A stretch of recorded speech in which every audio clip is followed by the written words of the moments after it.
Corresponde a esta sesión todo lo concerniente al concepto de medición, sus características, todo lo que es subyacente a esta terminología y todo este concepto del proceso de medición.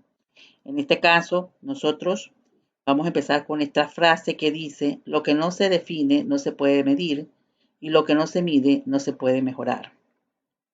Esto fue dicho por William Thomson Kelvin, físico matemático británico, que nació en 1824 y murió en 1907. Vemos cómo esta frase, que se remonta a siglos pasados, sigue prevalente y sigue prevaleciendo y sigue siendo pertinente para estos momentos actuales. Entonces, ¿qué significa medir? Traje 4 definiciones. Stevens, en 1951, señala que medir es asignar números a objetos y eventos de acuerdo a reglas. Por el otro lado, significados.com en 2017 lo describe como: medir es determinar o calcular cuántas veces cabe una unidad estándar en un determinado lugar. Para Carmines y Seller, 1979, nos señalan que es el proceso de vincular conceptos abstractos con indicadores empíricos. Y ya más recientemente tenemos también a este autor, DuCoin, 2016, que lo describe como tipificar, o sea que la medición es tipificar, etiquetar, clasificar las diferentes modalidades que presentan ciertas propiedades de interés de un fenómeno. En este caso, nosotros nos vamos a centrar pues en explicar un poco el concepto de Stevens y el de Seller y Carmines, porque inicialmente siempre enfocamos el proceso de medición a las matemáticas, a las ciencias naturales, ciencias biológicas, ciencias físicas, pero esto se ha ido transformando o ha ido tomando otro matiz hasta que alcanzamos una concepción más clara de lo que es medir en ciencias sociales, en ciencias conductuales, en elementos donde también tenemos alguna característica o un evento abstracto, pero tiene otra naturaleza. En este caso, por ejemplo, en esta definición de Steven, que nos llama la atención, que dice que es asignar números a objetos y eventos de acuerdo a reglas. Esto lo hace en función de que un número comunica. Nosotros vivimos todos los días con números. ¿Qué hora es? ¿Cuánto tiempo ha transcurrido desde que me pasó esta situación? Nosotros estamos viendo que cada vez somos más atentos al televisor, en las noticias, para ver cómo ha ido avanzando el estado de salud del país con respecto al coronavirus. Estamos viendo las curvas y estamos viendo la forma en que se duplica o triplica o no triplica esta reproductividad del fenómeno. Por ejemplo, que hay tanto por ciento de la población trabajadora que solamente está devengando, las que tienen trabajo formal, que están devengando el 50% de su salario, y hay un tanto por ciento que tiene sus condiciones de suspensión de contratos. Nosotros tenemos muchas influencias con los números, desde que nacemos y vamos creciendo, la evolución de nuestra estatura, nuestras calificaciones cuando vamos avanzando también en un periodo escolar, cuando cobramos nuestros cheques y vamos haciendo un desglose de qué es lo que hay que pagar, cuando hacemos ese balance financiero para ver cómo están nuestras finanzas personales, cuando tenemos una deuda estamos viendo a razón de cuándo va disminuyendo la deuda, o cuando tenemos un capital que es una inversión, cómo esta inversión va moviéndose en el tiempo. Es decir, siempre estamos pendientes de algún número. Entonces, en este caso, explicando un poco y tomando un ejemplo clásico, el ejemplo de la temperatura, porque la temperatura es un concepto abstracto, es decir, en algo alguien llamó temperatura en su momento, hace siglos atrás, y dijo que la temperatura es el grado de calor que tienen los cuerpos. Pero ese grado que tienen de calor que tienen los cuerpos a ciertas condiciones. Entonces nosotros conocemos en nuestras latitudes es el, la forma de medición en centígrados, en otras latitudes en Fahrenheit, en otras latitudes en Kelvin, dependiendo de su sistema de medición acogido por esas regiones. Entonces, pero para decir que hay, por ejemplo, una temperatura de 24 grados centígrados, una temperatura de 32 o 38 o 42 grados centígrados, nosotros sin tener que ver que ver el termómetro, sin tener que estar teniendo la experiencia, recordamos o asociamos nuestra experiencia con relación a una temperatura conocida. Y sabemos que si decimos 24 es fresco. Y sabemos que si decimos que está casi en 42 grados centígrados, está en 40 grados centígrados, decimos que es muy caluroso. Y combinado eso con la humedad, mucho más caluroso. Entonces nosotros, en alguna forma, es un concepto abstracto de la temperatura, alguien le llamó temperatura y se dio cuenta que ese fenómeno de absorción del calor de los cuerpos, o sea, la condición de calor que tienen los cuerpos, la asoció a algún elemento que fuera susceptible al calor, a la temperatura. Entonces crea una escala, vio que un elemento significativo fue el mercurio en un tiempo y vio que también era el alcohol. Entonces, con el tiempo, fue creando un instrumento que llamamos termómetro, donde hizo una gradualidad y esa gradualidad es la escala que todos conocemos y adoptamos y ya la tomamos como cierta. Luego, hoy en día eso se hace más tangible en nuestros hay relojes que tienen la temperatura, los celulares también pueden acceder a la temperatura, las computadoras también pueden tener alguna forma análoga de poder medir la temperatura y nosotros entonces ya vemos que pasamos de un sistema rudimentario como era el termómetro asociado al mercurio o al alcohol en la escala que usted esto conozca, en este caso nosotros el grado centígrados o grados Celsius, entonces hacen la analogía a través de otros sistemas análogos, que sería entonces la computadora. Pero ese concepto abstracto, que es la temperatura, que le llamamos temperatura, tiene sentido en la medida en que nosotros lo hayamos asociado con una realidad. Y podemos entonces entender ese número cuando ya lo hemos percibido. Ese es el proceso de medición. Pero hoy en día las mediciones van mucho más allá de asuntos físicos. Las mediciones también van más allá, porque queremos tratar de generar un número alrededor de una variable, una característica compleja, como lo es, por ejemplo, la satisfacción laboral o la belleza o, por ejemplo, la felicidad. Lo que hacen es que se crea un instrumento, ese instrumento tiene categorizaciones o tiene preguntas o ítems que han sido validados a través de una teoría o un concepto. Porque realmente para poder llegar a hacer ese instrumento, primero tenemos que tener todo el desarrollo conceptual sobre el objeto de medición, sobre todo cuando las características a medir son complejas. Entonces, en la organización nosotros también podemos traducir esas mediciones y tenemos entonces acá al doctor Cons que nos habla de la concepción de la medición en la administración y lo define como el medio o mecanismo que permite a las organizaciones determinar cuáles son sus fortalezas y debilidades, que va desde su recurso humano hasta su producción. Y todo enfocado para lograr la mejora continua de la empresa y que ese proceso de mejoramiento continuo sea armónico y activo.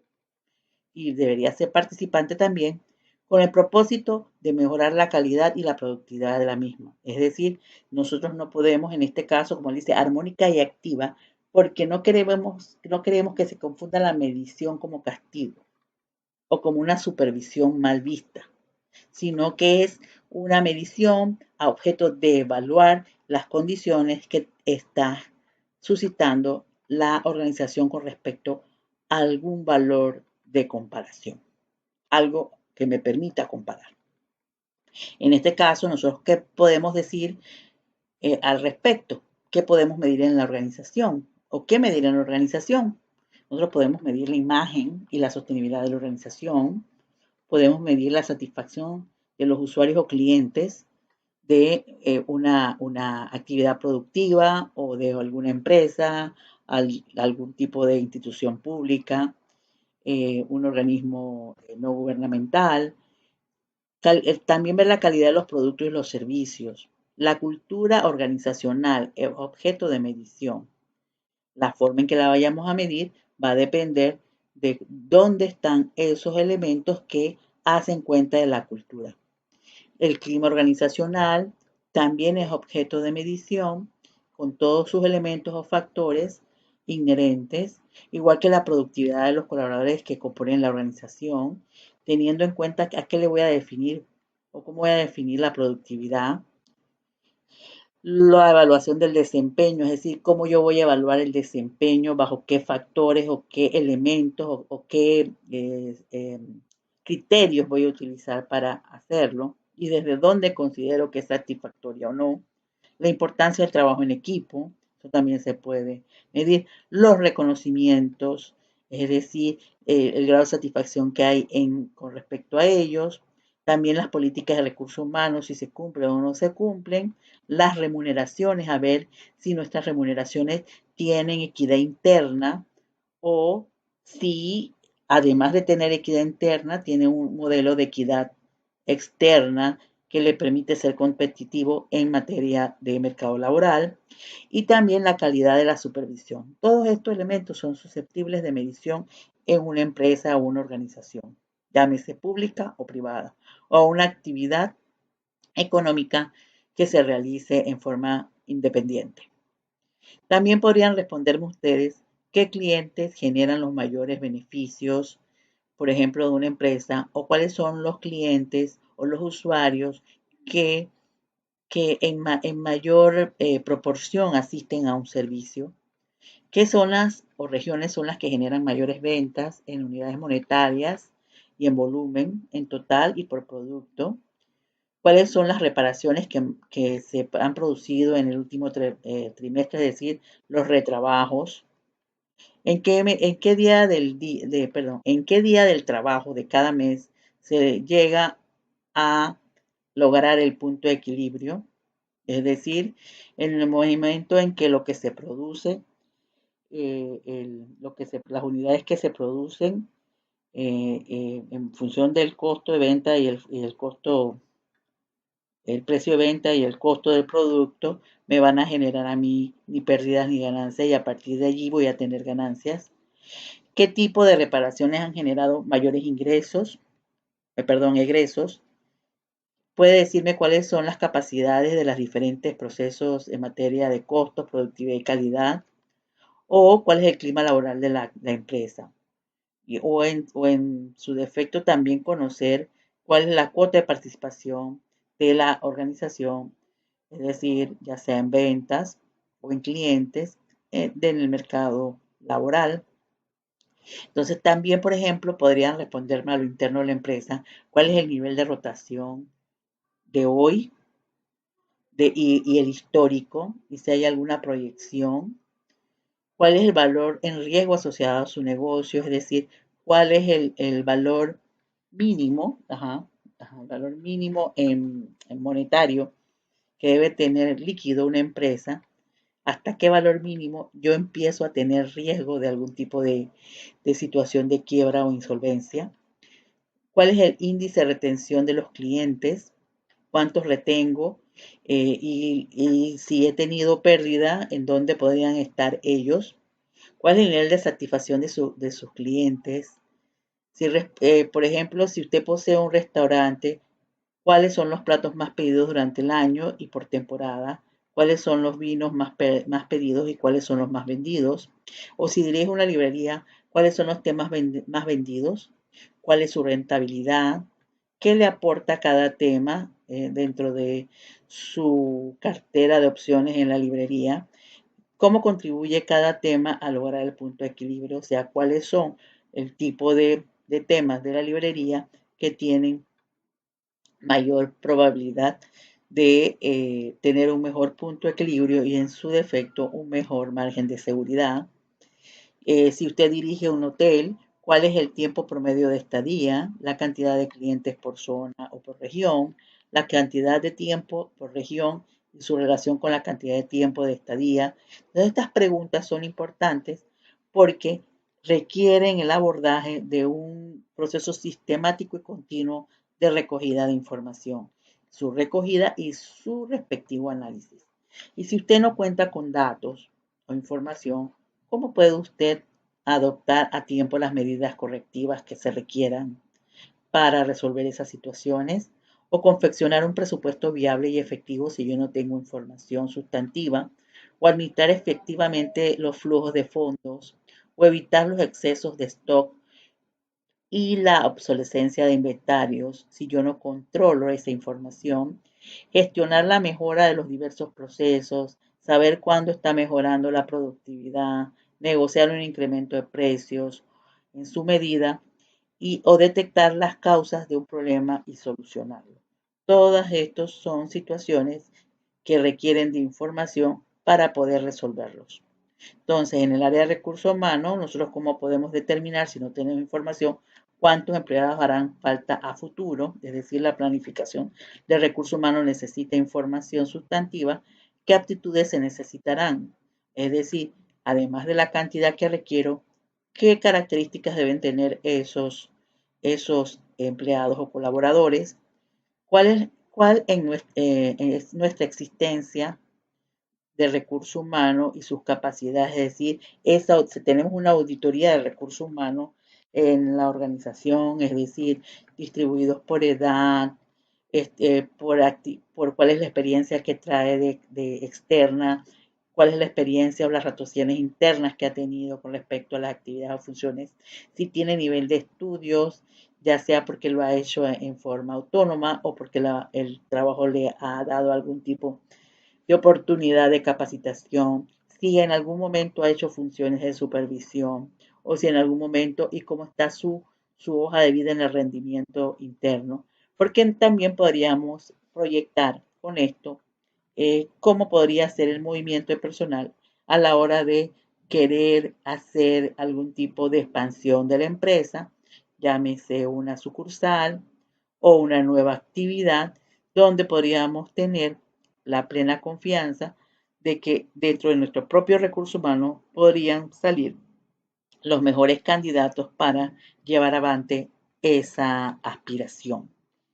Luego también, en qué proporción podemos perder personal debido a la rotación, qué clase de estructura de edad tenemos y qué estructura de edad queremos a efecto de poder ir planificando ese relevo generacional dentro de la organización.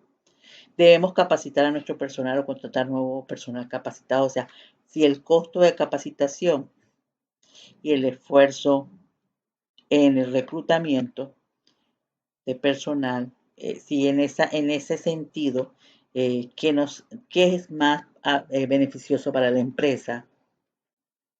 ¿Cuál es la antigüedad promedio del personal? Que eso tiene que ver con la estructura de las edades. Conocemos los niveles salariales de la competencia, es decir, cómo están pagando las empresas que son competencias a la nuestra, cómo es ese mercado laboral y si hay algún riesgo de que tengamos pérdida porque la competencia paga mejor. Ya, ya no solamente competencia con respecto a nuestros clientes, sino también competencia con respecto a nuestro capital humano. Entonces, en ese mundo de decisiones existe un proceso de investigación en la administración, donde por un lado tenemos las problemáticas que tienen quienes dirigen la organización y por otro lado tenemos el mundo analítico del investigador. El investigador en ese sentido puede ser a través de una consultoría externa o a través de un equipo de trabajo que se haya definido para tales efectos. Entonces nosotros tenemos decisiones o situaciones problemáticas, es decir, cuál es el panorama de nuestro negocio. Es decir, cómo estamos, hemos estado, cómo estamos hoy y qué se proyecta a futuro. qué métodos de producción, cómo están los métodos de producción, deben cambiar, deben hacerlo paulatinamente, si ya estamos en sistemas que no son anacrónicos o se están volviendo obsolescentes con respecto a la tecnología actual, o qué problemas tenemos al seleccionar personal. Cada vez este es un problema mayor que tienen las empresas, incluso las instituciones, para encontrar el personal que llene a cabalidad el perfil. Eso es sumamente imposible, es bastante difícil. Entonces, ¿en qué medida nosotros vamos a tratar de definir esa programación al adquirir personal y cómo lo vamos a llevar para eh, disminuir la brecha entre lo que se esperaba en el perfil y lo que las personas traen? ¿Cuál es la situación financiera de la empresa? ¿Qué está haciendo la competencia? ¿Qué está haciendo que no estoy haciendo yo como empresa? ¿Cómo está la oferta y demanda de un producto o un servicio? Si ya tengo varios productos, puedo sacar información sobre la oferta y la demanda de cada uno de ellos y hacer su análisis de eh, dónde voy a balancear ambas, conocer cuál producto tiene mejor punto de equilibrio, los clientes, cómo se están comportando, hay fidelidad, se mantienen, cuáles son sus exigencias, nuestros proveedores, ya sea de materia prima o de servicios, cuál es la calidad de su atención para con nosotros y las condiciones de la organización como tal, es decir, todo lo que tiene que ver con con el clima organizacional, todos los factores que tienen que ver con esos condicionamientos del clima o de las condiciones que promueven el buen desenvolvimiento de la empresa, específicamente de sus colaboradores.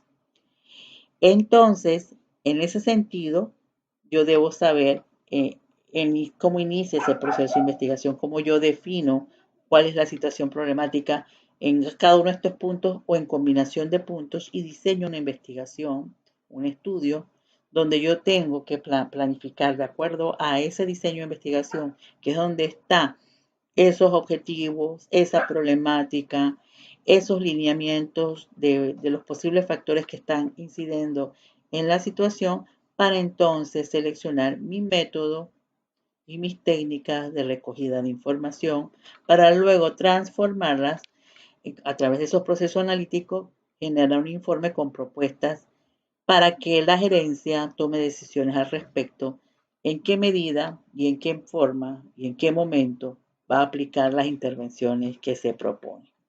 Y luego, nuevamente el ciclo se continúa hasta tener una estabilidad en cada uno de los componentes organizacionales.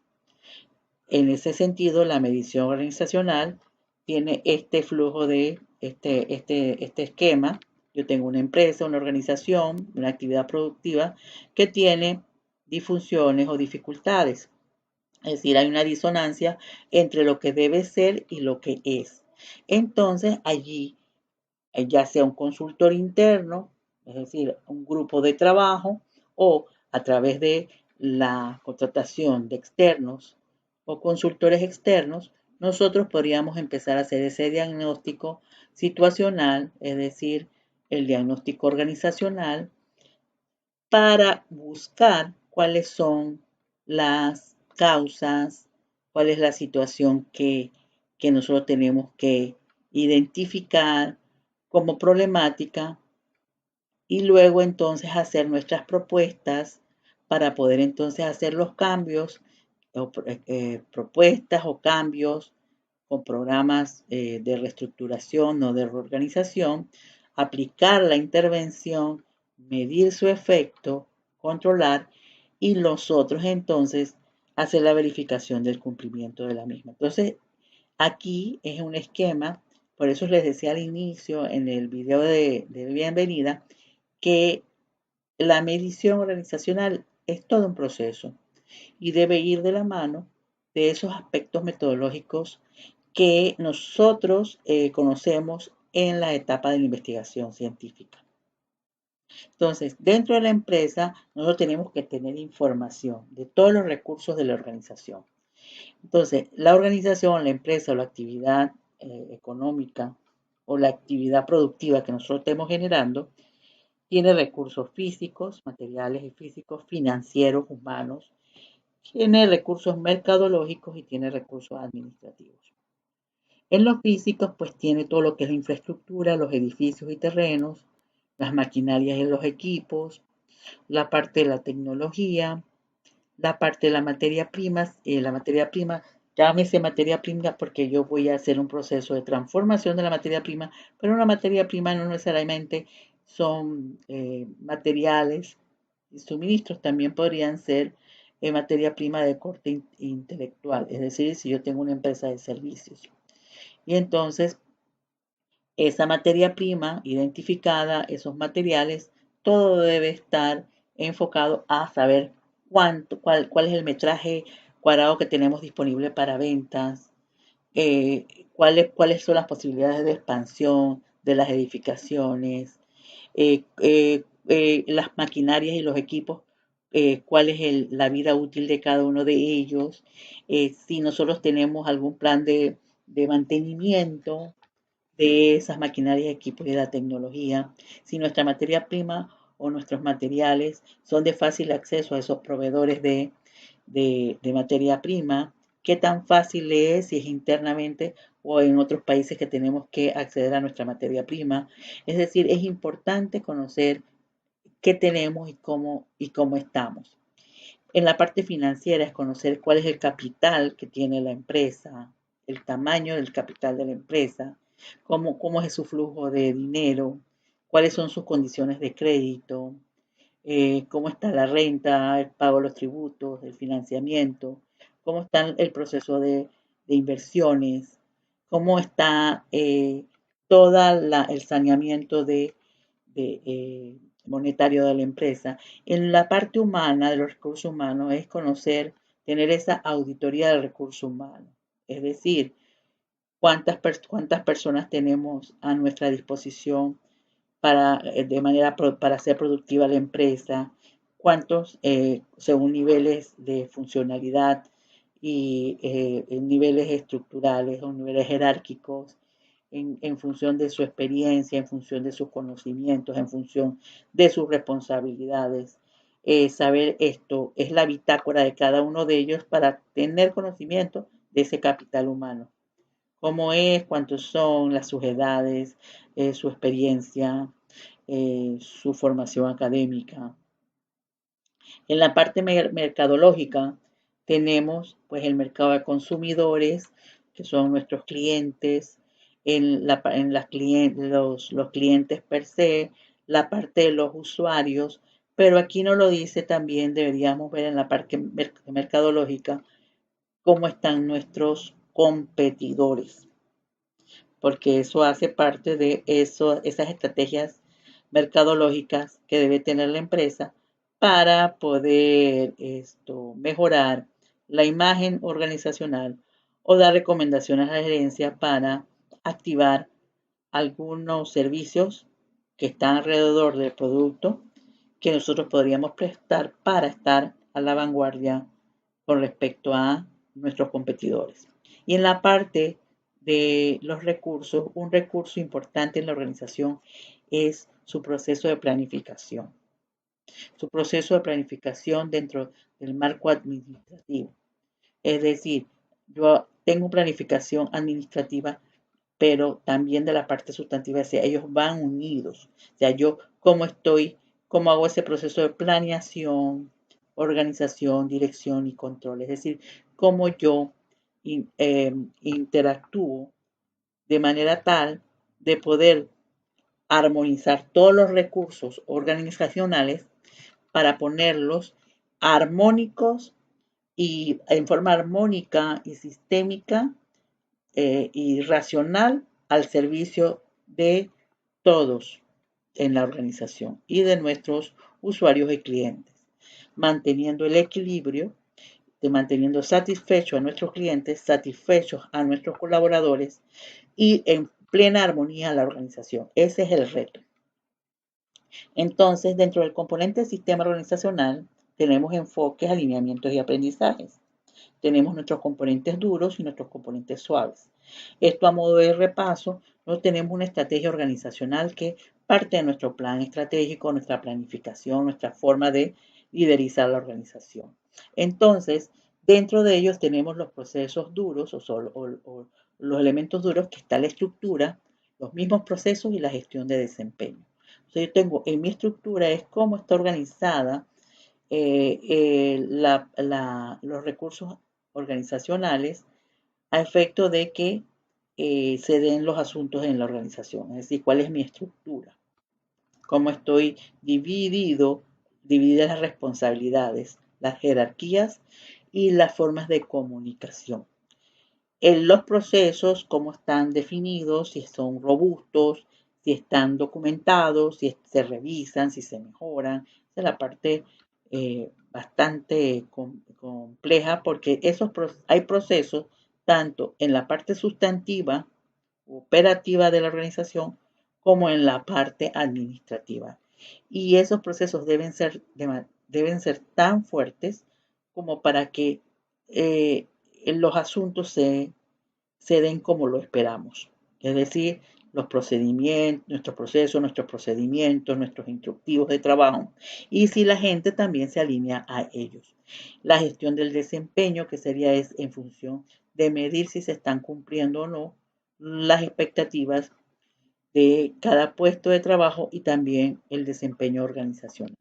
Y en la parte blanda tenemos las prácticas de liderazgo, la cultura organizacional que está siempre presente y la parte de la gente, es decir, de nuestro recurso humano, es decir, de la gente que opera dentro de ese sistema organizacional, ya sea en forma individual, en forma grupal y ya como un todo.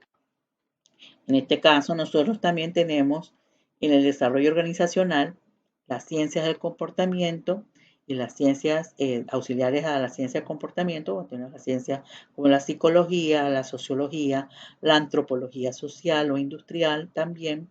Tenemos también la parte de los de apoyo, todo lo que es la informatización, los auditores o contables, los que hacen mediciones. Entonces tenemos los auxiliares y tenemos la parte de las ciencias del comportamiento o cientistas del comportamiento.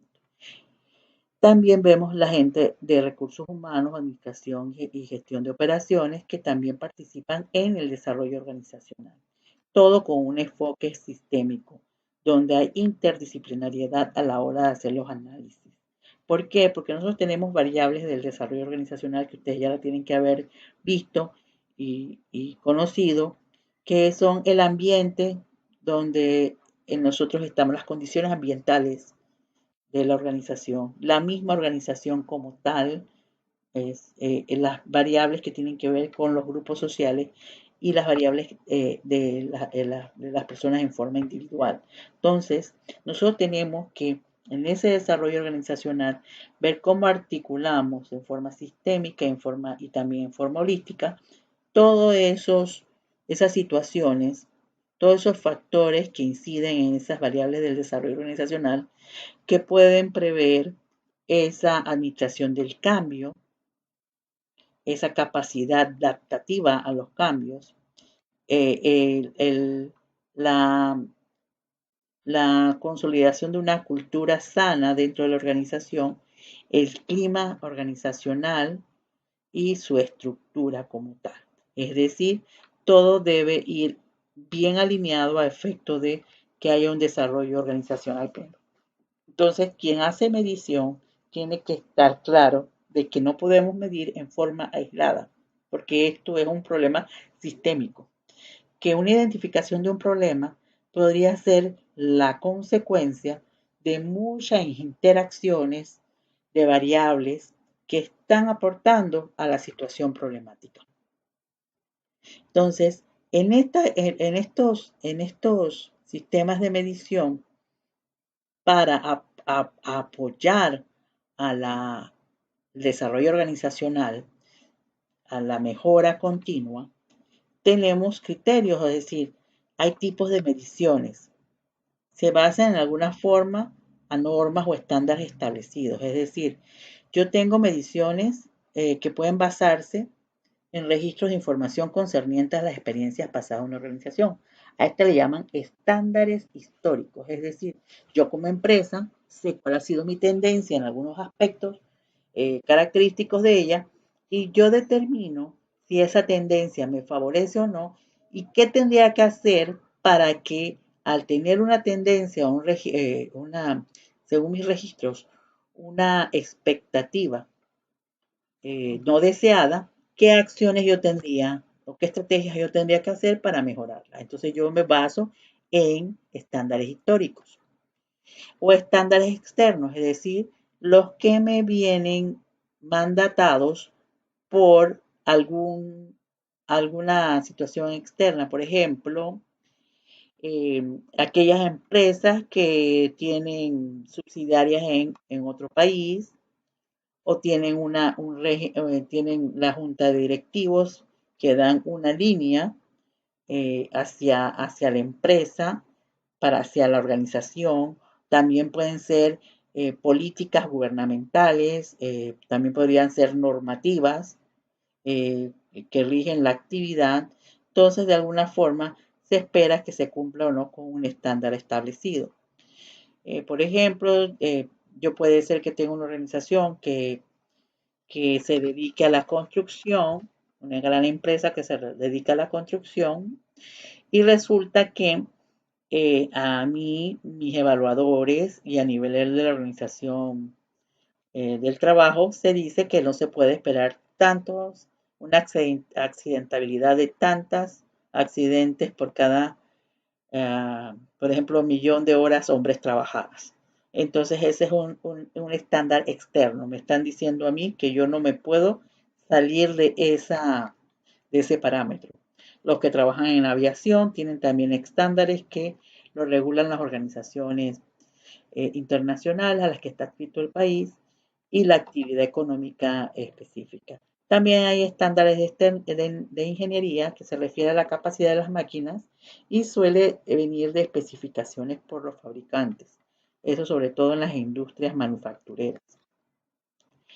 En los tipos de medición tenemos tres tipos de medición, las que son las preliminares, las que se hacen en los diagnósticos. Esas se hacen antes de hacer cualquier tipo de planificación o lineamiento de política o procedimientos.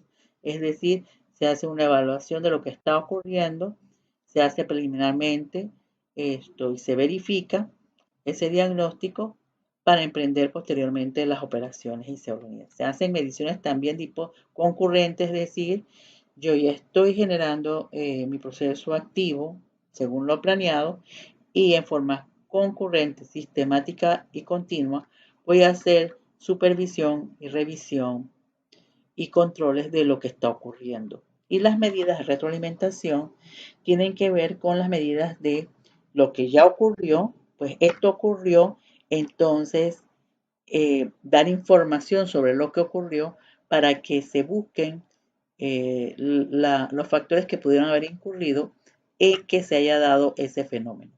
Cuando nosotros hablamos de una medición concurrente, nosotros estamos hablando esto es como si fuera una biopsia. Y cuando hablamos de una medición retroalimentación, esto es como si fuera una autopsia. Entonces nosotros lo que estamos haciendo es ver los tres tipos de mediciones que se pueden hacer y que generalmente las hacemos todas a su vez. Es decir, medidas preliminares antes de abordar un nuevo proceso de trabajo, luego las concurrentes para medir cómo va el avance y luego lo que ocurrió finalmente para entonces tener una información que nos dé evidencia empírica de todo el proceso terminado para poder hacer ajustes cuando vayamos a repetir o mejorar la acción. Entonces esos establecimientos de un estándar, generalmente nosotros decimos que un estándar puede ser una meta que se haya planeado por la empresa, también pueden ser criterios establecidos que nosotros, o sea, son criterios que se establecen por quien espera o tiene una expectativa contra algo. Que estos se pueden hacer a través de lo que ha ocurrido históricamente o pueden ser aspiraciones que quiera la organización. Entonces nosotros definimos nuestro estándar y vamos a verificar si estamos o no cumpliendo con lo esperado. Ya puede ser también que pueda ser un lineamiento de de algún enfoque organizacional externo. En esos criterios de medición tenemos que tener dos conceptos claros, el concepto de validez y de confiabilidad. La validez es el grado en que su aplicación repetida al mismo sujeto u objeto produce resultados iguales. Y la confiabilidad es el grado en que su aplicación repetida al mismo objeto o sujeto reproduce resultados iguales. Por ejemplo, aquí tenemos tres figuras. La primera es no válida y no confiable. Entonces, tenemos una dispersión de la forma en que acierta al punto real. Tenemos uno que no es válido porque no llegó a dar al punto, pero fue confiable porque todos entendían que el punto estaba en otro sitio. Lo hicieron en forma similar. Y válido y confiable es decir que todos están apuntando al sitio que realmente es. Esto, en otras palabras, es, por ejemplo, la validez es la objetividad de los datos puede establecerse a revisar su validez, si es verídico, y su confiabilidad si es replicable. Por ejemplo, yo digo que algo es válido o una medición es válida si ella está midiendo lo que realmente quiero medir, como el punto de los dardos. Es decir, si lo que yo digo que es lo real es lo que está en el centro, entonces todo debería ser válido al dar donde él. Es decir, si usted hace un instrumento de medición y usted hace 10 preguntas para medir, por ejemplo, vamos a decir, satisfacción laboral, esas 10 preguntas deben obedecer a un objetivo y deben de obedecer a un concepto alrededor de satisfacción laboral. Si no es así, entonces no estamos midiendo lo que queremos medir. Entonces, es válido una medición si mide o se acerca al concepto de medición. Y es confiable si todos entendemos el instrumento o el mecanismo de medición. Puede haber mucha confiabilidad en un instrumento, pero nada de validez. Es decir, todos podemos estar entendiendo un instrumento, un procedimiento de medición, pero lo que estamos midiendo no es lo que está dando cuenta a el fenómeno objeto de estudio. Entonces se quiere buscar un equilibrio entre uno y otro, es decir, una medición debe ser tanto válida como confiable. Entonces, hay que tener mucho cuidado al generar conclusiones para garantizar las respuestas, para que esas respuestas realmente sean válidas y confiables. Por ejemplo, yo puedo regalarle a uno de ustedes un reloj con una precisión al microsegundo.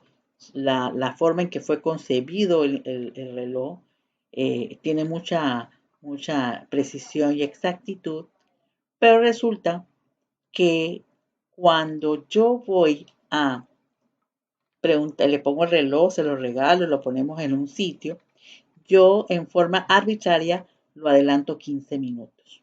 Entonces le digo a 5 de los presentes que me digan qué hora es.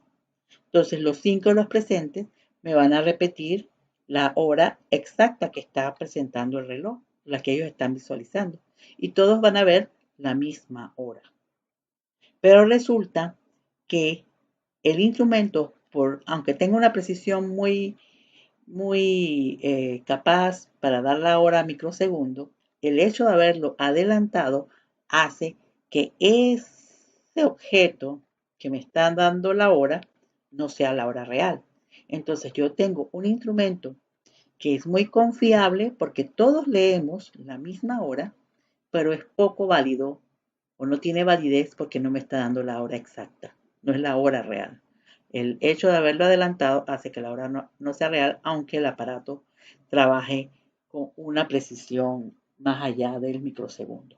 Entonces, eso es lo que tenemos que hacer cuando vamos a hacer instrumento de medición y eso lo vamos a ver en el tema número 3. Entonces, ¿qué factores pueden afectar la confiabilidad y la validez de una medición? La improvisación. Generalmente no hay tiempo, eso lo queremos para mañana, o lo queremos para pasado mañana, o lo queremos para otra semana, y es un asunto bastante complejo. Entonces, improvisar las mediciones lo que va a generar es que vamos a dar respuestas que no son reales. La traducción también. Por ejemplo, se puede ver de dos formas. Puede ser que yo tenga un instrumento para medir la ortografía y la redacción, o sea, un instrumento para medir la capacidad o el conocimiento del idioma español, y resulta que yo traje una prueba que me prestó una amiga, y porque no teníamos una prueba, y vengo, traigo la prueba, mira, me costó tantos dólares, es buenísima, dice que la calidad es muy buena, y resulta que cuando voy a aplicar la prueba de español es una prueba española, es decir, de la madre patria. Pero nosotros, aunque seamos parlantes del español, quizás hay conceptos que no lo usamos igual para apreciar nuestra ortografía y redacción y gramática. Y por ejemplo, yo diga que me diga cuáles son, por ejemplo, cuénteme aquí cuáles son las palabras parasitonas, o podemos suponer que yo diga oxitonas, parasitonas. Entonces nosotros decimos, wow, ¿y eso qué es? Y resulta que eso tiene una concepción en el español, en la ortografía, pero nosotros no lo conocemos así, lo conocemos de otra forma. Y resulta que se trataba de que si eran graves o estrújulas. Bueno, yo de español no sé, pero estoy dando un ejemplo. Entonces, o por ejemplo, se dio que en una encuesta de victimización, que tenía un estándar, una traducción del inglés al español, y cuando se fue a validar al español, en todas las latitudes de Latinoamérica español parlantes, resulta que españoles parlantes no definían igualmente, por ejemplo, en Panamá no es lo mismo el mercado. El mercado para nosotros es el mercado. En otros países el mercado es el chinito. Y a nosotros el chinito es como el mini super. Entonces, esa forma también de conceptualizar hace algún tipo de problemas en la confiabilidad y la validez de la información. Entonces, puede ser una traducción de un idioma, pero también la adaptación de un instrumento a nuestra región o a la forma en que nosotros lo entendemos. Entonces, otro es la inadecuación o la falta de empatía a la hora de hacer ese proceso de, de medición. ¿Esto qué tiene que ver? Esto tiene que ver con a quién yo voy a medir. Eso pasa mucho en auditoría. Es decir, el auditor de repente, o el que va a evaluar, no es objetivo en alguna forma con respecto a lo que va a evaluar, y los criterios que se están colocando allí generan algún tipo de disonancia cognitiva con respecto a lo que yo pienso que debe ser y lo que es. Entonces voy a generar algún tipo de precondición a la hora de realizar la medición. Eso tiene que ser muy bien calibrado. Las condiciones de aplicación. No es lo mismo que usted vaya a aplicar un instrumento, por ejemplo, ahora con este problema de coronavirus, con respecto, por ejemplo, a una situación eh, sobre opinión política a que lo hubiera hecho, por ejemplo, a principio de año. O usted hubiera hecho, por ejemplo, un análisis, por ejemplo, no es lo mismo que usted vaya un día feriado a que vaya un día de trabajo. O si usted hace unas mediciones después de Navidad o las hace en la época de carnavales, son condiciones de aplicación. Es decir, si yo voy a hacer una entrevista, la entrevista la voy a hacer a través con luces opacas y también con algún tipo de distractor. Entonces las condiciones de la aplicación también generan algún tipo problemas. Y los aspectos mecánicos, es decir, la forma del procesamiento también pueden afectar la confiabilidad y la validez a quien hace esa transcripción de la información en algún tipo de paquete o software. Entonces, son condiciones que limitan la validez y la confiabilidad. Entonces, ¿qué nosotros buscamos con la medición? Nosotros buscamos confianza. Si usted va a una empresa y en la empresa ese empresario conoce cuánta gente trabaja para esa empresa, cuáles son su rentabilidad, cuál es su margen de seguridad, esa persona tiene dominio de cómo están los factores externos del país, de la región, con respecto a su actividad, cómo están los reguladores.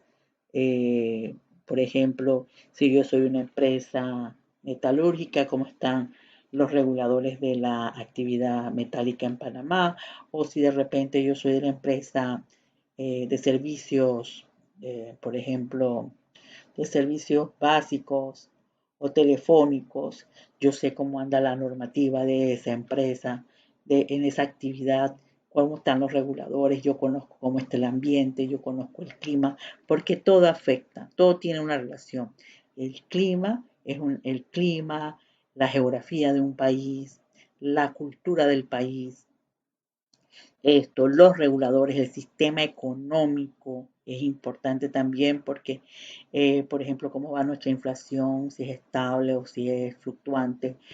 Entonces, nosotros tiene mucha volatilidad. Entonces, todo eso genera algún tipo de influencia, la parte regional también, cómo influye. Entonces, el que conoce de eso y lo sabe y genera un buen conocimiento de cifras, de datos, de información, me va a dar a mi confianza porque va a saber cómo actuar y sobre qué estrategias trabajar.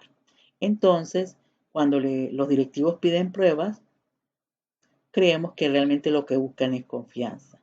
Si usted no está claro, nosotros no podemos improvisar y dar cualquier número. Tenemos que dar números que den certeza de lo que está ocurriendo o información que dé certeza de la ocurrencia de nuestra organización con respecto a su medio. Entonces ahí están implícitos lo que nosotros llamamos los factores internos y los factores externos o exógenos. Entonces, ¿qué concluimos de todo esto? Que la medición y la evaluación resultantes son herramientas valiosas de gestión, otorgan credibilidad a nuestra actividad. De hecho, de tener una respuesta numérica no significa que ésta sea verdadera ni mejor. Lo que sí tenemos es que garantizar que esa cifra o esa información vino de un medio confiable y válido. La medición toma tiempo y cuesta dinero. Entonces midamos lo que vale la pena con profesionalidad, porque no todo lo que puede ser contado cuenta. Y a veces no todo lo que cuenta podemos contarlo. Entonces hay que hacer un balance porque además cuesta, pero definir realmente qué vamos a medir, eso requiere de un proceso analítico, que es el que vamos a ver cuando generamos en nuestro proceso de sistema de indicadores. Y si no sabemos algo, debemos informarnos. Entonces ahí la humildad de poder reconocer que necesitamos estudiar, que necesitamos prepararnos, que necesitamos investigar. Dudar, pero una duda sana, a efecto de corroborar la realidad y poder entonces ser más objetivos a la hora de tomar decisiones. Entonces, cuando tenemos resultados, lo que queremos saber es, ¿se logra algún cambio en la organización? ¿Cuáles son los resultados? ¿Son concretos y claros? ¿Cuál es el balance costo-beneficio de la organización? ¿Qué evidencia tengo para comprobar? ¿Y cuál es mi documentación? Entonces nosotros tenemos que tener documentación de lo que hacemos y eso necesita procesos metodológicos de levantamiento de información. Entonces, en este proceso de medir, ¿a quién o a qué medimos? Podemos estar teniendo la necesidad de recordar un poco estos conceptos, el concepto de población. El concepto de población es un proceso de medición. Población no es solamente personas, es el conjunto de elementos, personas o cosas o entes a estudiar. Son elementos o sujetos de investigación. Pueden ser hechos, pueden ser sucesos, pueden ser personas, pueden ser cosas. Entonces, la población es el todo. Nosotros lo llamamos nuestro universo de estudio. Podemos tener estudios o mediciones de una organización que tiene poblaciones y subpoblaciones. Pueden tener 2 o 3 poblaciones, pero también podemos tener dentro de una población subpoblaciones. La muestra es un subconjunto de la población, es decir, es una porción o parte de la población de interés. Es decir, es un subconjunto de elementos, personas o cosas o entes que se desean estudiar. Y en la muestra, al igual que la población, puedo tener submuestras o estratos o conglomerados dentro de las muestras. Entonces, en este caso, nosotros antes de decidir que vamos a trabajar por una muestra, que es una porción, tenemos que tener definida esa población. Nosotros tenemos un capítulo que va a hablar sobre muestreo. Y ahí vamos a ahondar mucho más sobre este aspecto. Pero en este caso, para el efecto de medición, tenemos que tener claridad de quién es mi población o quiénes son mis poblaciones, objeto de estudio. Si yo voy a trabajar con muestras o lo voy a trabajar todo, se trabaja con muestras cuando no hay tiempo o no hay suficiente presupuesto para hacer el estudio, o si lo que voy a estudiar es de carácter perecedero. Es decir, que si yo voy a usar una muestra, porque si veo el universo, los elementos que voy a analizar pueden perder su valor original. La unidad de análisis son los elementos acerca de los cuales se solicita información, es decir, las unidades son los elementos que componen la población. Pueden ser personas, productos, almacenes, compañías, pueden ser regiones. En este caso, la unidad de análisis es al que nosotros vamos a extraer la información, es decir, lo que vamos a traducir después en números. Y la unidad de selección o muestreo es utilizado para seleccionar la muestra, que en unos casos puede ser la unidad de análisis o en otros casos pueden ser algún otro tipo de elemento para llegar a esa unidad de análisis que lo vamos a profundizar en muestreo. La identificación de la población. En todo caso, yo debo identificar cuál es mi población objeto de estudio. Deben identificarse sus elementos de qué o quién voy a estudiar, qué elementos son o qué personas son, de dónde provienen, ajá, ajá, es decir, la ubicación, dónde, y el periodo de referencia del análisis, es decir, los elementos que definen una población, las características comunes de una población, el qué, el dónde y el cuándo. Más adelante vamos a ver un ejemplo. Entonces, si yo estudio con el todo, se llama población, vamos a suponer población, el estudio exhaustivo, lo que voy a identificar en ellos son parámetros, es decir, voy a hacer proporciones, voy a hacer totales, voy a sacar promedios del todo. Y estos elementos que estoy mencionando, totales, proporciones y promedios o razones, le llamamos parámetros. Y de las muestras vamos a calcular estimadores de los parámetros de la población, pensando que esos estimadores obtenidos de una muestra nos están dando una fiel copia de lo que está ocurriendo en la población. Entonces, esas unidades de análisis, qué o quién es el objeto de interés, que se enmarcan en el qué, el dónde y el cuándo, pueden ser personas, grupos humanos, poblaciones completas, unidades geográficas determinadas, eventos, como por ejemplo el compromiso organizacional es un evento, pero de ese evento, ¿quién va a ser el que voy a analizar? Sería los que están susceptibles de ser medidos serían los colaboradores, la satisfacción, la accidentabilidad y otros. Y mis unidades simples pueden ser, por ejemplo, unidades pueden ser simples o individuales, colectivas o compuestas, o de producción intelectual. Por ejemplo, individuales o simples, clientes, colaboradores, beneficiarios, proveedores. Colectivas o compuestas, sedes, sucursales, grupos, áreas. Y de producción intelectual, si yo voy a hacer un análisis de una producción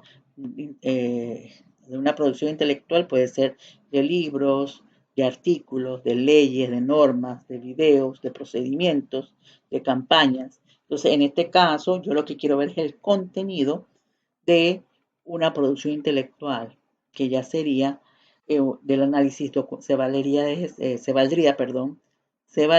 de la producción intelectual. Vamos a ver un ejemplo. Aquí tenemos el objetivo, caracterizar la calidad de los proveedores de materia prima de la empresa XYZ durante el año 2018-2019.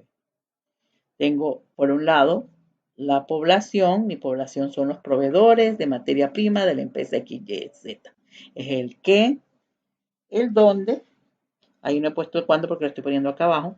Pero para una población quede enmarcado o definida, es el qué, el dónde y el cuándo. En este caso, mi objetivo de estudio es caracterizar la calidad de los proveedores de materia prima. Entonces, ¿a quién yo voy a observar y quién va a ser mi unidad de análisis? Los proveedores de materia prima. ¿De dónde? De la empresa XYZ durante el año 18 y 19, 2018 y 2019. El verbo que indica complejidad del objetivo es caracterizar. Cuando hablamos de caracterizar es que nosotros vamos a describir. En el evento de estudio, o sea, yo voy a ver los proveedores, pero los proveedores que voy a medir, o sea, ¿qué es mi esencia de análisis? La calidad de esos proveedores. Que luego tengo que definir calidad. ¿A qué le llamo calidad de proveedores de materia prima? Entonces, ya vemos que ese evento de estudio es una variable de corte compleja, una característica compleja. Y mis unidades de análisis son los proveedores de materia prima. ¿Dónde está ubicado? En la empresa XYZ y el cuándo sería del 2018 al 2019.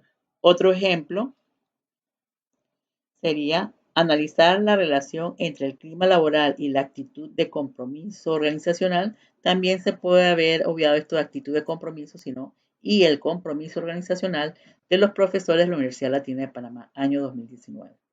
Entonces vamos a poner verbo que indica complejidad, analizar.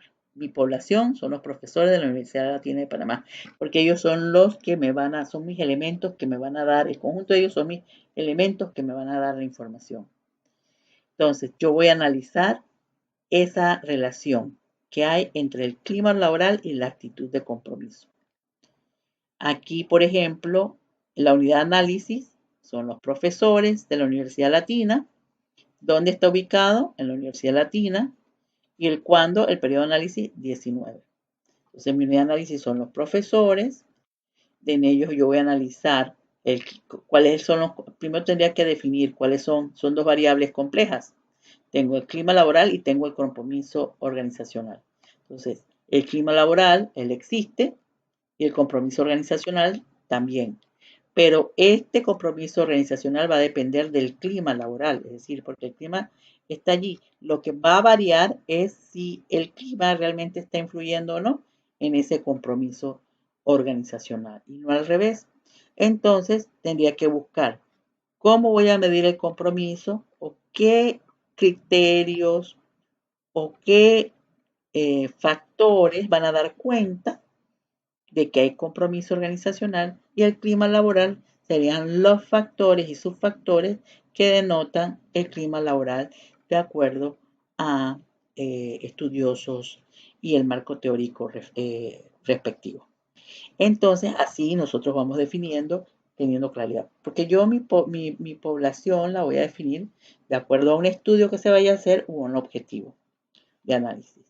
Analizar, por ejemplo, aquí tenemos un ejemplo, un objetivo que me dice analizar el grado en que las instituciones públicas de Panamá gestionan el conocimiento, año 2020. Entonces, tengo mi población, instituciones públicas de Panamá. Y tengo un listado de instituciones públicas, centralizadas, descentralizadas, y también están desagregadas por tipo de actividad o servicio que prestan de manera gubernamental. El verbo que indica la complejidad es analizar. El evento de estudio es la gestión del conocimiento. La unidad de análisis son las instituciones públicas, es donde nosotros vamos a extraer la información. ¿Dónde está ubicado? En Panamá, puede ser en la República de Panamá o puede ser en la provincia de Panamá. Eso depende de cómo nosotros hagamos el enfoque. y cuándo, que sería el periodo de análisis, que sería el 2020. Entonces viene el concepto de variable. Las variables son características de las unidades de análisis de una investigación, cuya variación es susceptible de medición. Entonces, para unos autores como Fernández, Hernández y Batista, 2010, lo definen como características de análisis de una investigación cuya variación es susceptible de medición u observación. Ejemplo de variables: la edad, el sexo, el estado civil, el peso, la estatura, la ocupación, el tiempo de respuesta. Y por el otro lado tenemos el clima organizacional, el nivel de inteligencia, la seguridad informática, el riesgo financiero, la precariedad laboral, la salud ocupacional. Si nosotros observamos, yo tengo en blanquito unas y en naranjita otros. En blanquito los coloqué porque son variables simples, son de fácil acceso.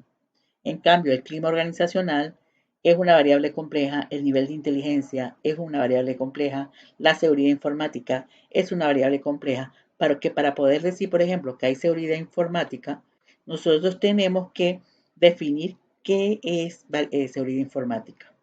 Y luego no se mide tan fácilmente. Entonces yo podría decir que el nivel de seguridad informática en una empresa, vamos a poner una empresa bancaria, podría estar denotada por, uno, la infraestructura tecnológica que tenga la empresa bancaria. Dos, puede estar denotada, por ejemplo, por el nivel de riesgo reconocido, o la conciencia del riesgo, la conciencia que tienen los colaboradores con respecto a la seguridad que tienen que darle a sus equipos, con respecto a la identidad a la hora de utilizar las computadoras. Otra puede ser también el nivel de supervisión, otra puede ser también las bases de datos y donde ellos hacen sus resguardos, el tipo de seguridad que tenga ellos. Entonces nosotros vemos que hay varias variables o subvariables que definen la variable de seguridad informática.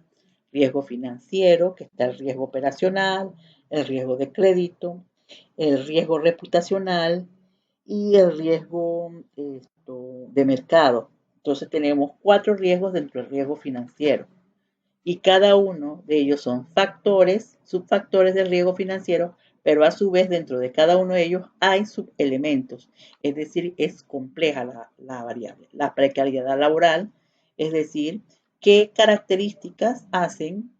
Yo tengo una persona que trabaja, o un grupo poblacional que trabaja, que hace que aunque trabajen, sus condiciones de trabajo sea precaria. Podría ser el hecho de que la persona no tenga contrato fijo, o no se le pague seguridad social, o el número de horas que trabaja, es decir, una serie de elementos que podrían estar condicionando la, la, la, la, la ocupación o la condición laboral de la persona. Y así sucesivamente. Entonces, tenemos variables simples y variables complejas. Entonces, aquí otra forma de colocar, yo tengo mi unidad de análisis cuando son individuales, puede ser el peso, la estatura, la edad, la personalidad, el grupo sanguíneo, la predicción de actividades, etcétera, preferencia sexual o puede ser preferencia política. En una pareja, es decir, dos personas que tienen algún tipo de relación conyugal, entonces yo puedo verle la diferencia de edades, el estado civil o conyugal, el promedio de edades, la edad de ella, la edad de él, puedo ver la personalidad del cónyuge masculino, o femenino, o lo que nosotros actualmente, la concepción de pareja, las coincidencias de personalidad, la cantidad de hijos dentro y fuera de matrimonio.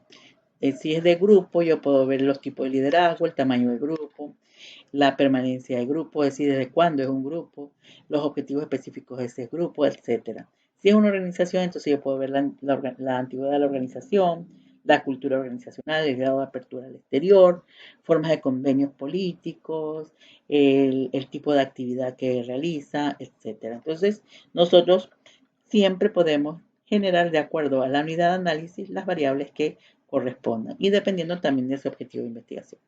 También hay tipos de variables. Las variables van a depender de cómo están constituidos los datos.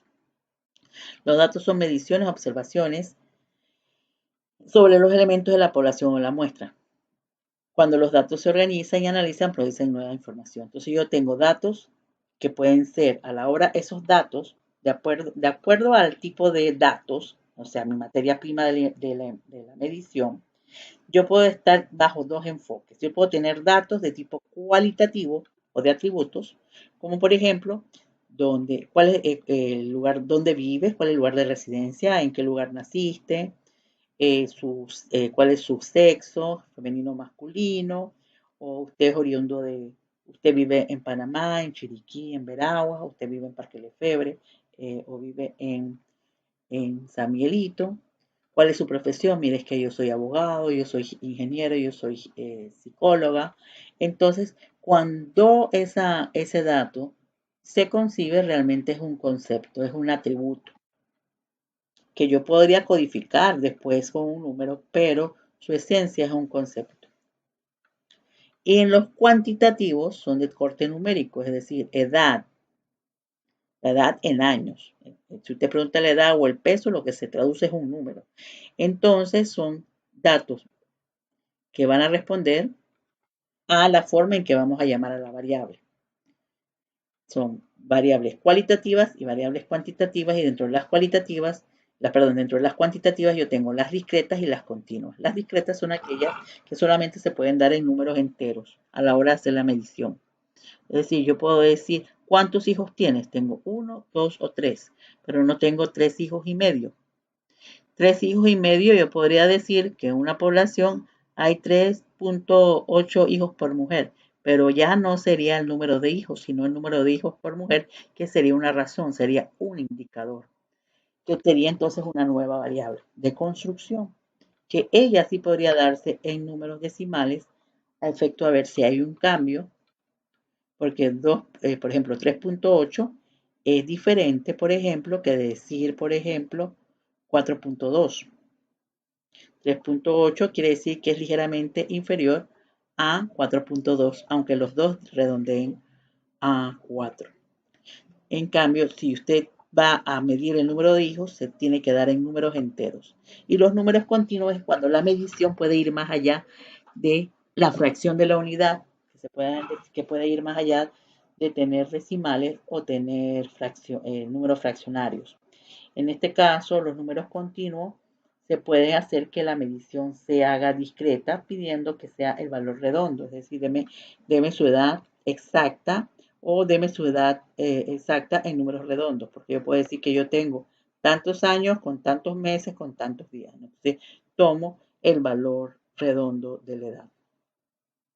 Según el grado de complejidad, las variables pueden ser simples o complejas, y las complejas requieren de un tratamiento de conceptualización más profunda a efecto de poder dimensionar cómo se construye ese concepto. Por ejemplo, a las variables complejas se le llama constructo. Las variables simples son más fáciles de hacer operativa, hacer la medición, porque no se tienen que descomponer en dimensiones como las complejas. Vamos a ver una variable simple como la duración de los procesos penales en el órgano judicial. Entonces yo tengo una definición conceptual, tiempo transcurrido desde que ingresa al órgano judicial hasta que el caso se resuelve definitivamente. Entonces tengo dos fechas que al calcularlas me va a dar un tiempo, que puede ser en meses o en días, dependiendo de cómo yo lleve la unidad de medición. Y la definición operacional, digo cómo voy a hacer esa medición. Se procederá a calcular la diferencia entre la fecha de tal y esta fecha, y voy a tener entonces ese valor, y se puede obtener a través de estas fuentes de información. Entonces, esa es una variable simple. Una variable compleja, pues, vamos a dar un ejemplo con objetivos y definiciones. Por ejemplo, diseñar una propuesta de mejora en la cultura de prevención de riesgos físicos en una planta de producción de concreto. Entonces, ese es el objetivo. ¿Cuáles son mis variables? Yo tengo la variable cultura de prevención y la de riesgos laborales o los riesgos físicos que pueden haber en esa planta. Entonces, usted ve, tenemos la cultura de prevención, que ya existe, y los riesgos que van a estar asociados a la cultura de prevención. Entonces, mi variable dependiente es la cultura aquí dice la variable dependiente es los riesgos laborales y la independiente es la cultura de prevención. Porque la cultura existe, puede ser una fuerte cultura de prevención o una débil cultura de prevención, va a definir el nivel de riesgos que yo voy a tener. Entonces ahí tenemos el efecto, causa y efecto de una con otra. Entonces yo defino conceptualmente la prevención. La cultura de prevención es el compromiso que adquiere cada trabajador al ingresar a la organización, en donde se cuenta con líderes que brindan su liderazgo y apoyo para cumplir con todas las normativas internas y externas en pro del bienestar de sus colaboradores para que gocen de un ambiente seguro. Y el riesgo laboral se define como la probabilidad de ocurrencia de un evento no deseado, lo cual tenga como consecuencias daños o problemas que repercuten en la salud de las personas, en su integridad física.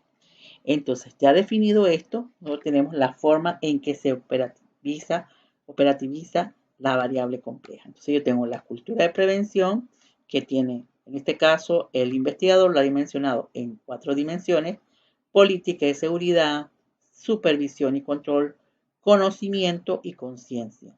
Y el indicador para cada uno de ellos sería la tenencia de política y el cumplimiento de esa política. En la supervisión, las líneas de reporte, los puestos de trabajo, el cumplimiento en asistencia a capacitaciones que tengan que ver con los conocimientos, los procesos y procedimientos establecidos y el nivel de importancia que le atribuyen al tema de seguridad y la motivación que tengan los empleados. Entonces nosotros tenemos aquí cómo dividen y subdividen cada una de ellas. Y tenemos las herramientas de investigación que, adelantándonos un poco, tenemos la entrevista y la revisión de documentos, la encuesta y la revisión de documentos, entrevista y encuesta, dependiendo del tópico que va a manejar la encuesta. Y aquí en los riesgos laborales tengo la seguridad, que está medida en 4 indicadores: índice de accidentabilidad, índice de severidad y la cantidad de hallazgos detectados. En estos 3 indicadores son los que van a dar cuenta a nivel de seguridad. Y lo que se va a hacer es una revisión documental de los registros numéricos que hayan sobre estos aspectos. Otro ejemplo, por ejemplo, aquí tenemos una variable compleja que sería la inseguridad, seguridad ciudadana. Entonces, el concepto es el riesgo objetivo y subjetivo de ser afectado por la delincuencia. O sea, se dice objetivo y subjetivo. Operacional se valora por la percepción de amenazas por delitos y la probabilidad real que la delincuencia afecte a la persona y sus bienes. Entonces, la primera dimensión, que es la objetiva, es cuántos hechos delictivos se han dado sobre esto y la respuesta institucional ante a lo que ha sido objeto la persona. Y tengo la subjetiva, que es la percepción de hechos y la confianza socioinstitucional. Entonces, una persona puede haber sido objeto de un delito y se puede decir, esa persona fue objeto de un delito, fue objeto de robo, y también tiene, y cómo fue, cómo fue la respuesta institucional, se lo atendieron, su denuncia, dieron respuesta a su denuncia, y esa misma persona puede tener una percepción de esos hechos y puede tener también una percepción sobre la confianza que le atribuye a las instituciones. También puedo tener una persona que no ha sido objeto de ningún hecho delictivo, es decir, no tiene estos indicadores, pero sí tiene una parte subjetiva, aunque no haya sido objeto del estudio. Y yo podría, después de hacer esta investigación, establecer la diferencia entre la percepción o el miedo que tienen las personas ante la probabilidad de ser víctimas de un delito, ya sea porque si hay diferencia entre esa percepción o la inseguridad, diferenciadas diferenciadas entre las personas que han tenido o no han tenido experiencias delictivas. Entonces, aquí tenemos también otra definición de las variables. Las variables pueden ser, de acuerdo a su función, independientes, dependientes e intervinientes. Las independientes son todos aquellos hechos o situaciones o eventos que están latentes en nuestro problema, pero no son el problema. Son los causantes o factores que interactúan con el problema para que se dé. Y las dependientes son el resultado o efecto producido por la acción de esa variable independiente o explicativa o determinativa. A la variable dependiente se le dice variable respuesta y a la variable independiente se le llama variable explicativa o determinante de esa variable dependiente. También existen otro tipo de variables que le llaman variables intervinientes, que son también aspectos, hechos o situaciones que están en el medio ambiente, las características del sujeto o objeto de investigación, el método de investigación y entre otros que coexisten con la variable independiente para que ocurra. Pero realmente no nos interesa esa variable, sino la variable independiente y dependiente. Pero tenemos que tenerlas presentes a la hora de medir esos errores que pudieron darse en la medición. En ese caso también tenemos que tomarlas en cuenta porque ellas también deben ser medidas en forma simultánea para poder entonces controlar si realmente la independiente fue la variable o las independientes fueron las variables que afectaron el evento o suceso de estudio. Vamos a ver aquí un ejemplo sobre la función, las variables según su función. Tengo aquí establecer la relación entre la cultura organizacional y la motivación laboral de los profesores de la Universidad Latina de Panamá. Tengo cultura organizacional, que sería la causa, es mi variable independiente. La cultura existe, claro que ella puede cambiar, pero mi variable dependiente es la motivación, que sería el efecto. Entonces yo quiero analizar cómo es esa cultura organizacional y si su variación, en qué manera puede estar influyendo en la variable dependiente, o cómo los elementos que subyacen en la cultura organizacional determinan o explican la variable motivación laboral. Entonces, unas variables intervinientes que podrían tomarse en consideración a la hora de hacer la medición son los años de servicio del docente, la antigüedad en la universidad, porque yo puedo ser docente de 20 años, pero en esa universidad X solamente tengo 8 años, o puedo tener 5 años, 20 años de servicio, pero en esa universidad solamente tengo 5. Tipo de dedicación, tiempo de contrato, categoría, ubicación geográfica, métodos de medición, la experiencia previa, si tengo experiencia previa en lo docente, y el sexo también del docente. También podría ser las materias que dictan, porque no todas las materias son tan populares. Hay más materias populares y materias no populares. El nivel de medición de una variable es la forma en que nosotros categorizamos, establecemos las categorías. Las categorías existen, pero la forma en que ellas se dan obedece a un nivel de medición, a lo que nosotros llamamos también escala de medición. La medición, ya dijimos hace un rato, es la asignación de numerales o números a objetos o sucesos siguiendo reglas. Y el nivel de medición es la escala que representa una jerarquía o precisión dentro de la cual una variable puede evaluarse. El nivel de medición define como el tipo de escala que permite asignar un grado o valor a una variable. Entonces veamos los ejemplos. Las dos primeras que están aquí, nominal y ordinal, son las escalas dentro del tipo de variable cualitativa. La nominal es la más sencilla de todas, más simple. Los números identifican y clasifican objetos. No hay orden, no hay cero, no hay unidades, no hay equivalencia. Ejemplo, lugar de nacimiento, el sexo, el estado civil, el tipo de proceso, es decir, el tipo por ejemplo, el departamento, ¿ves? El tipo de actividad económica. Entonces nosotros lo podemos clasificar y lo vamos a ordenar ya sea en su orden natural o el orden que el investigador quiera hacer. El lugar de nacimiento lo podemos colocar, si por ejemplo, usted es panameño o extranjero. Panameño tantos, extranjero tantos. Y entonces a los panameños les voy a decir de qué provincia vienen.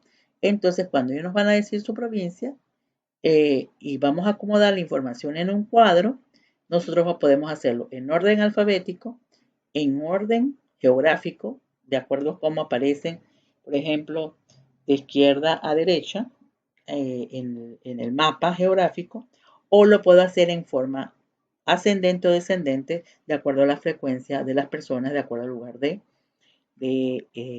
origen. El sexo, puedo poner femenino masculino o masculino femenino. Indistintamente puedo colocar el de mayor en forma ascendente o descendente de acuerdo a la frecuencia en que se dieron. El estado civil se ordena también en forma alfabética, pero se sugiere, por ejemplo, para el estado civil, que se ordene mejor iniciando a la hora de hacer, por ejemplo, el instrumento y después la organización, se ordene de acuerdo a colocar inicialmente todas esas condiciones del estado civil, en el caso pues también puede ser estado conyugal, que denoten soltería. Yo puedo iniciar soltero, ¿verdad? Yo puedo, no, perdón, no inician con soltero, con todos los que inician, deben iniciar con todas esas condiciones que inician, que generan algún tipo de condición de conyugal, es decir, que tiene, por ejemplo, casado, inicias con casado, después sigues con unido, después sigues con divorciado, después con viudo y terminas con soltero. ¿Por qué?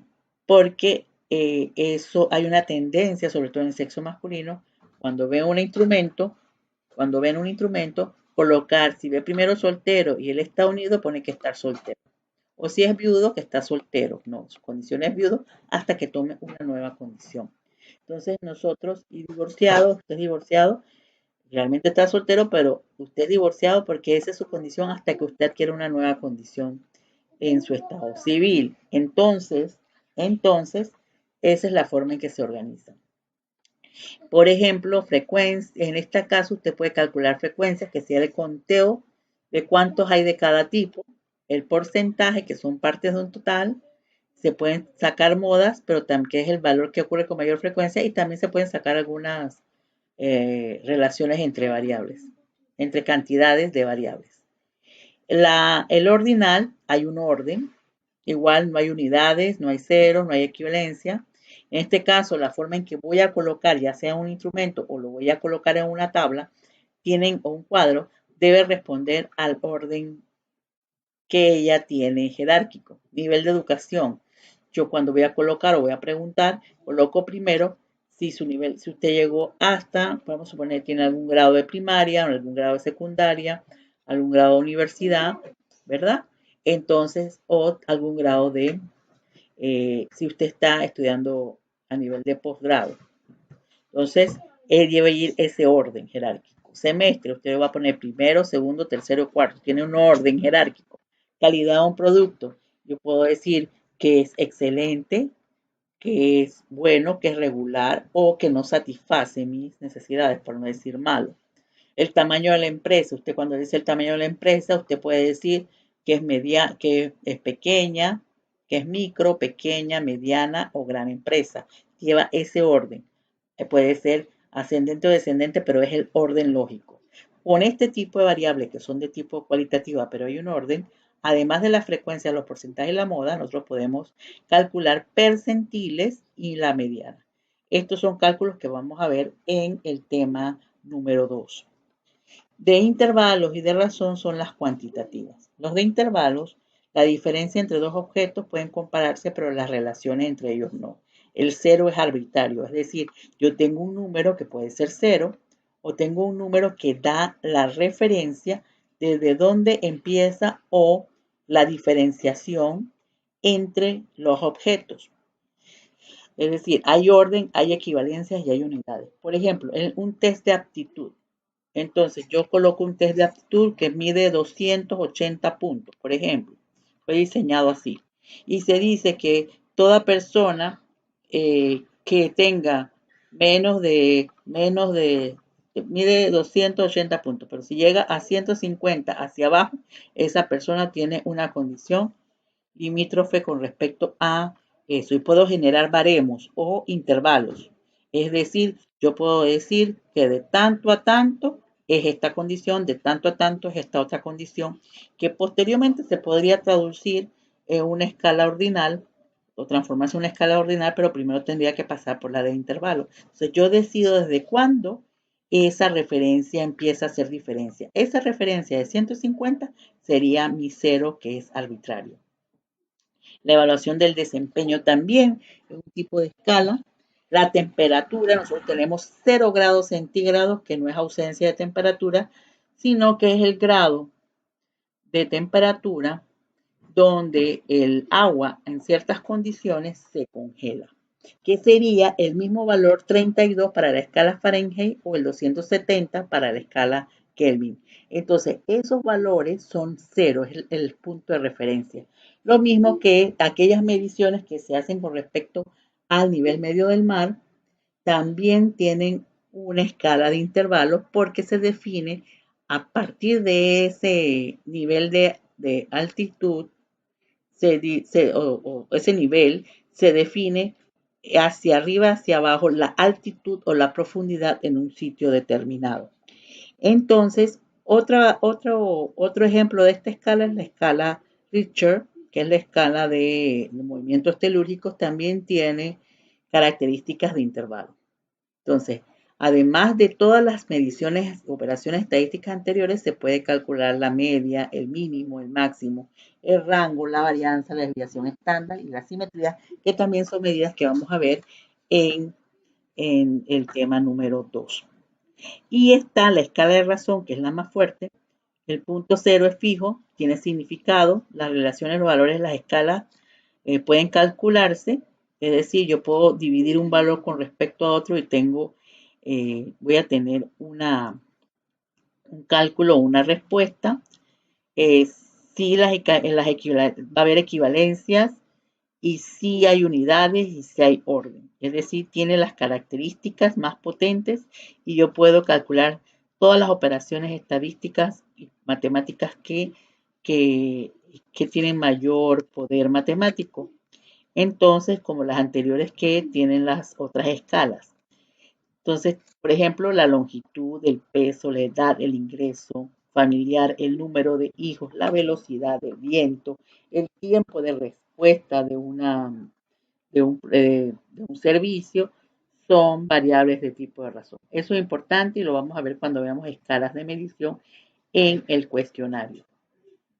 Entonces nosotros tenemos aquí una sesión, un taller que ustedes tienen que desarrollar, y yo se lo voy a poner en el punto de tareas, pero que también nosotros vamos o sea, lo voy a poner en el punto de tareas, pero también se los voy a mandar por correo.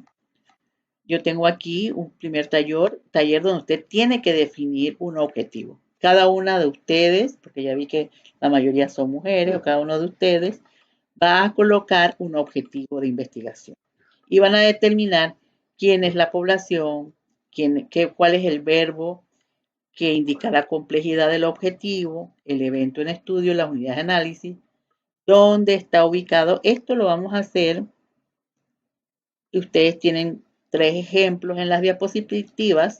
Tengo aquí también cuándo y el periodo de análisis, o sea, un solo ejercicio con relación a esto.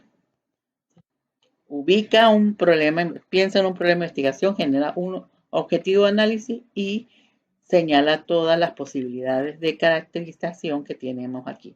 Define quién es la población, el verbo que indica complejidad, el evento en estudio en el caso de que exista, porque a veces el evento de estudio a veces guarda correspondencia con, por ejemplo, con la unidad de análisis que nosotros queremos. Si nosotros no está bien definido, entonces nosotros lo repetimos. Si no, el evento de estudio es distinto, es un elemento que vamos a analizar en la unidad de análisis.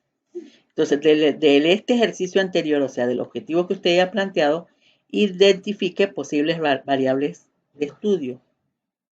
Entonces, usted las coloca aquí, en sus variables aquí, de estudio. Y las puede dividir en cualitativas y cuantitativas. No tienen que ser muchas, las que a usted se le ocurra, que podrían obedecer a algún tipo de ese objetivo. Aquí tenemos otro ejercicio, el 2, en el nivel 2, perdón, en la parte 2, es el nivel de medición. Entonces usted tiene que poner un gancho a las siguientes variables, definiéndola en cualitativa y cuantitativa. Por ejemplo, sexo. El sexo es una variable cualitativa y su nivel es ordinal. Voy a tomar otra por acá. Ajá, años en la dirección actual es una variable cuantitativa. Yo pondría aquí un ganchito o una X. Y pueden poner un ganchito o una X. Y aquí yo colocaría el nivel de medición que sería razón. Entonces el resto ustedes lo va a definir. Bueno, aquí dice gancho, usted puede poner una X o puede poner el ganchito también. Luego aquí yo tengo 4 enunciados. Entonces, en cada uno de estos enunciados, yo le estoy pidiendo que usted identifique quién es la variable dependiente y la variable independiente, pero con color de la fuente. Es decir, yo tengo aquí, supongamos que estamos haciendo un estudio para comprobar si la actitud hacia los inmigrantes en Panamá está asociada al género. Yo tengo que decir cuál es mi variable independiente, por el género es una variable, y la actitud hacia los migrantes es una variable también. Entonces usted tiene que decir si la actitud hacia los inmigrantes en Panamá está asociada a quién es la variable dependiente y cuál es la variable dependiente. Actitud hacia los migrantes y el género. Entonces usted va a ponerle el color que le corresponde. La compra de buenos materiales y suministros se da por la eficiente gestión de la gerencia. Entonces, eficiente gestión y buenos materiales y compra de buenos materiales. Entonces, una es causa y efecto. Usted dirá cuál es, colocándole el color. Entonces, aquí tenemos, por ejemplo, los usuarios que han sido víctimas de estafa a través de la web y el desconocimiento de medidas de control. Tenemos dos variables. Usted puede decir aquí cuál es causa y efecto. Se quiere conocer si existe relación entre la satisfacción laboral y el compromiso. Entonces, usted tiene que decir cuál es causa y efecto. Entonces, acá tenemos lo siguiente. Para cada hipótesis, nosotros vamos a colocar una X para identificar la variable dependiente e independiente. Es decir, la variable según su función. Entonces yo tengo mi hipótesis. El nivel de productividad del personal de una organización está determinado por el grado de capacitación académica de cada persona. Entonces yo tengo que decir si la variable es dependiente o independiente. Entonces yo tengo aquí productividad, el nivel de productividad, que está aquí y está en el enunciado, si es una variable dependiente o una variable independiente. Por ejemplo, estilo de dirección no está dentro del objeto de estudio, pero yo podría definir si ella es una variable interviniente o no. Entonces usted hace análisis para este ejercicio, colocándole X.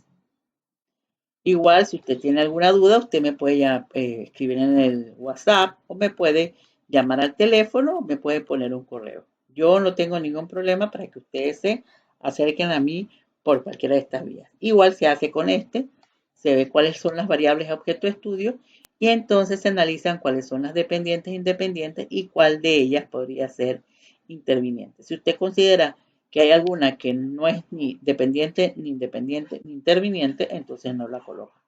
Pero ahí está para que usted lo analice. Entonces, ese sería el primer taller de la sesión de introducción. Sí, sí, sí puede. Entonces, esto, me despido de ustedes. Cualquier duda pueden llamarme, escribirme o al correo o al WhatsApp y yo con mucho gusto puedo aclarar las interrogantes que ustedes tengan.